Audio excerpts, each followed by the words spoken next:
The BBC has been hitting the headlines of late due to the saga involving football presenter Gary Lineker.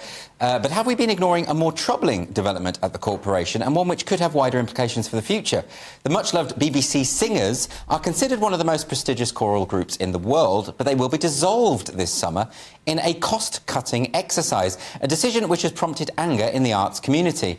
So here to consider the implications, I am joined by the historian and political commentator, David Oldroyd-Bolt. Hello, David.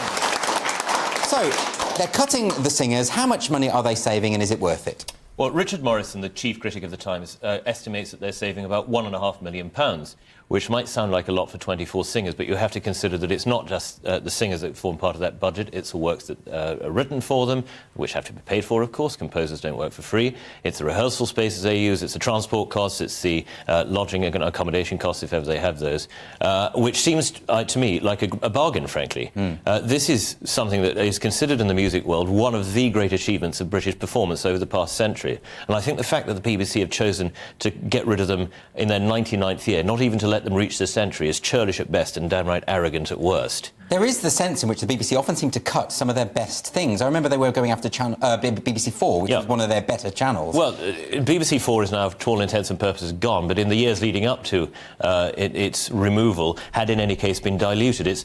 I think the problem with the BBC is it's absolutely embarrassed by the idea that it might stick to its foundational principles and broadcast the best. Yes. They seem to have a real animus against anything that could be considered high culture or high art, which I think stems, on the one hand, as I say, from embarrassment that they shouldn't be doing this, but on the other, from a really deep condescension towards and hostility towards their audience. I think there is a really great cadre within the BBC that thinks that ordinary people, as they so demeaningly call them, can't appreciate high art. Yeah. Now, this is rubbish. If you think back to the 1970s, when Humphrey Burton was in charge of broadcasting the BBC, of its classical music output, there were often weekly relays of opera from the best opera houses in the world, and he's got 4 million viewers.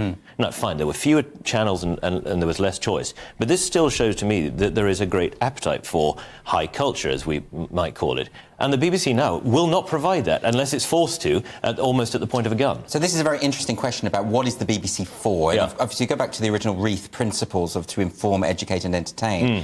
Do you think that they are sticking to those principles? Are they even potentially taking them too far in their idea that that they should educate the masses? What do you think about that? I don't think they're doing anything to educate the masses. I think they're doing a great deal to condescend to them, and they're chasing what I will call a commercial imperative, which the corporation does not have. Yes. It's paid for out of a poll tax. They don't need to make advertising revenue. They don't really need to think that much about their viewing figures because it's there. What they should be doing is thinking of how best they can serve the people of this country who are their paymasters, and leave things like Strictly Come Dancing, leave the PAP to ITV, leave it to Channel 4. Why not give people things that are worth preserving? Well, surely if they're going to chase the commercial imperative, what's the point of the licence fee? Why not become a streaming service? Exactly. Yeah, I mean, they undermine their own argument for existence by doing things like this. I think it is now inconceivable. Well, in fact, we saw that it's inconceivable that a programme like Civilization would be made nowadays. Yes. Because when the remake was done, or the updated version, it was done in the way that the BBC now thinks it absolutely must do anything that's vaguely serious, which is to dress people up and have them prancing around to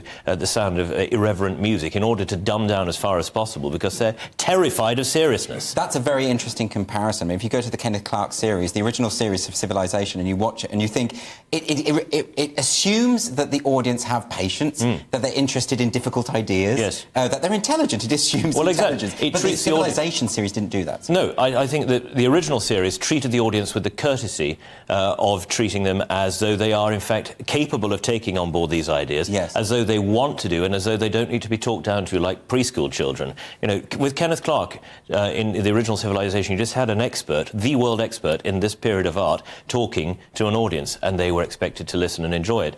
In the more recent one, you had people who, I come back to this word, I think they're embarrassed and scared of coming across as serious, as treating high art and culture and the greatest ideas that have ever been thought with the gravity they deserve. Yes. And it doesn't do any good for the programmes, it doesn't do any good for the presenters, and it certainly doesn't do any good to the licence fee payers who are treated like idiot children. It's certainly true that when I watch sort of older programmes that were created by the BBC, I feel a kind of, I breathe a sigh of relief. I think I'm not being patronised, or like Civilization is a wonderful example, but they also used to have the Play for Today. Yeah. Really interesting interesting, challenging things that I just don't believe would be commissioned today. Well, I think that's a very good point, because so much of the work of the BBC in the post-war period was commissioning new works, new plays, new literature for Radio 4, and new concert pieces for the Proms and for its many other concert series. And if you start getting rid of orchestras and choirs, I mean, the BBC Singers is the only full-time chamber choir that this country has. It's 24 people. Are we really saying that out of a tax base of 40-odd million people, we can't continue to employ 24 people who are at the very, very height of their game, not just here but all around the world? The composer and conductor Pierre Boulez said that this ensemble was the jewel in the crown of the whole BBC.